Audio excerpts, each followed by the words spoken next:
अथ 24 सर्गः। ततस्ते राक्षसास्तत्र गत्वा रावणमन्दिरम् न्यवेदयन् पुरीम् वृद्धाम् रामेण सह वानरैः। वृद्धाम् तु नगरीम् श्रुत्वा जातक्रोधो निशाचरः विधानम् द्विगुणम् कृत्वा प्रासादम् चाप्यरोहत। सददर्शवृताम् लङ्काम् सशैलवनकाननाम् असङ्ख्येयैर्हरिगणैः सर्वतो युद्धकाङ्क्षिभिः। सदृष्ट्वा वानरैः सर्वैर्वसुधाम् कपिलीकृताम् कथम् क्षपयितव्या स्युरिति चिन्तापरोऽभवत्। स चिन्तयित्वा सुचिरम् धैर्यमालम्ब्य रावणः राघवम् हरियूथांश्च ददर्शायतलोचनः। राघवः सह सैन्येन मुदितो नाम पुप्लुवे लङ्काम् ददर्श गुप्ताम् वै सर्वतो राक्षसैर्वृताम्। दृष्ट्वा दाशरथिर्लङ्काम् चित्रध्वजपताकिनीम् जगाम सहसा सीताम् दूयमानेन चेतसा। अत्र सा मृगशावाक्षी मत्कृते जनकात्मजा पीड्यते शोकसन्तप्ता कृशास्थण्डिलशायिनी। निपीड्यमानाम् धर्मात्मा वैदेहीमनुचिन्तयन् क्षिप्रमाज्ञापयद्रामो वानरान् द्विषताम् वधे। एवमुक्ते तु वचसि रामेणाक्लिष्टकर्मणा सङ्घर्षमाणाः प्लवगाः सिंहनादैरनादयन् शिखरैर्विकिरामयिताम् लङ्काम् मुष्टिभिरेव वा इति स्मदधिरे सर्वे मनांसि हरियूथपाः। उद्यम्य गिरिशृङ्गाणि महान्ति शिखराणि च तरूंश्चोत्पाट्य विविधांस्तिष्ठन्ति हरियूथपाः। प्रेक्षतो राक्षसेन्द्रस्य तान्यनीकानि भागशः राघवप्रियकामार्थम् लङ्कामारुरुहुस्तदा। ते ताम्रवक्त्रा हेमाभा रामार्थे त्यक्तजीविताः लङ्कामेवाभ्यवर्तन्त सालभूधरयोधिनः। ते द्रुमैः पर्वताग्रैश्च मुष्टिभिश्च प्लवङ्गमाः प्राकाराग्राण्यसङ्ख्यानि ममन्थुस्तोरणानि च परिखान् पूरयन्तश्च प्रसन्नसलिलाशयान्। पांसुभिः पर्वताग्रैश्च तृणैः काष्ठैश्च वानराः ततः सहस्रयूथाश्च कोटियूथाश्च यूथपाः कोटियूथशताश्चान्ये लङ्कामारुरुहुस्तदा। काञ्चनानि प्रमर्दन्तस्तोरणानि प्लवङ्गमाः कैलासशिखराग्राणि गोपुराणि प्रमथ्य च आप्लवन्तः प्लवन्तश्च गर्जन्तश्च प्लवङ्गमाः लङ्काम् तामभिधावन्ति महावारणसन्निभाः। जयत्युरुबलो रामो लक्ष्मणश्च महाबलः राजा जयति सुग्रीवो राघवेणाभिपालितः।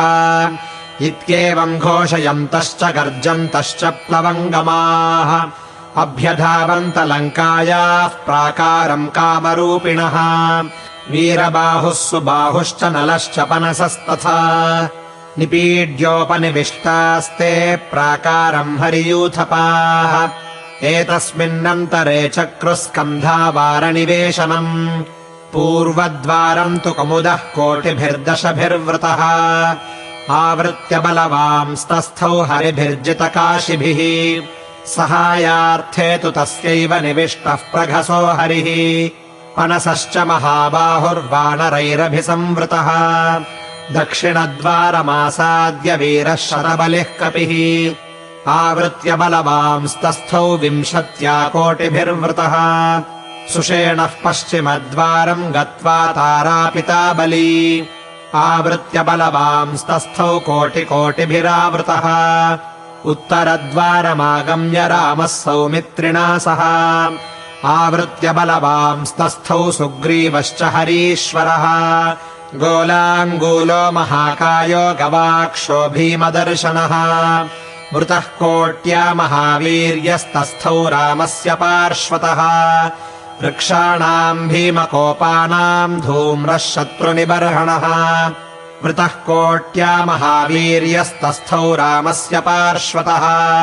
सन्नद्धस्तु महावीर्यो गदापाणिर्विभीषणः वृतो यत्तैस्तु सचिवैस्तस्थौ यत्र महाबलः गजो गवाक्षो गवयः शरभो गन्धमादनः समन्तात्परिधावन्तो ररक्षुर्हरिवाहिनीम् ततः कोपपरीतात्मा रावणो राक्षसेश्वरः निर्याणम् सर्वसैन्यानाम् द्रुतमाज्ञापयत्तदा एतच्छ्रुत्वा तदा वाक्यम् रावणस्य मुखेरितम् सहसा भीमनिर्घोषमुद्घुष्टम् रजनीचरैः ततः प्रबोधिताभेर्यश्चन्द्रपाण्डुरपुष्कराः हेमकोणैरभिहता राक्षसानाम् समन्ततः विनेदुश्च महाघोषाः शङ्खाः शतसहस्रशः राक्षसानाम् सुघोराणाम् मुखमारुतपूरिताः ते बभुः शुभनीलाङ्गाः सशङ्खारजनीचराः विद्युन्मण्डलसन्नद्धाः सबलाका इवाम्बुदाः निष्पतन्ति ततः सैन्या हृष्टा रावणचोदिताः समये पूर्यमाणस्य वेगा इव महोदधेः ततो वानरसैन्येन मुक्तो नादः समन्ततः मलयः पूरितो येन ससानुप्रस्थकन्दरः शङ्खदुन्दुभिनिर्घोषः सिंहनादस्तरस्विनाम् पृथिवीम् चान्तरिक्षम् च सागरम् चाभ्यनादयत् गजानाम् बृंहितैः सार्धम् हयानाम् ह्रेषितैरपि रथानाम् नेमिनिर्घोषैरक्षसाम् वदनस्वनैः एतस्मिन्नन्तरे घोरः सङ्ग्रामः समपद्यत रक्षसाम् वानराणाम् च यथा देवासुरे पुरा ते गदाभिः प्रदीप्ताभिः शक्तिशूलपरश्वधैः निजघ्नुर्वानरान् सर्वान् कथयन्तः स्वविक्रमान्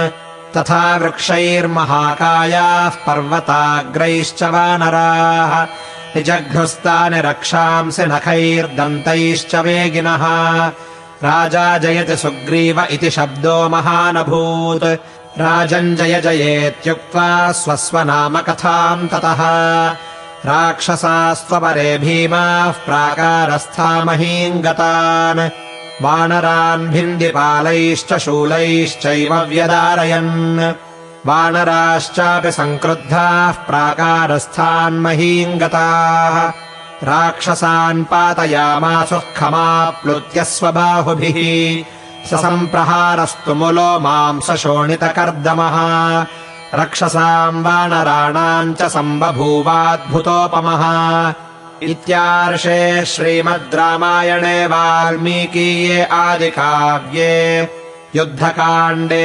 42 सर्गः।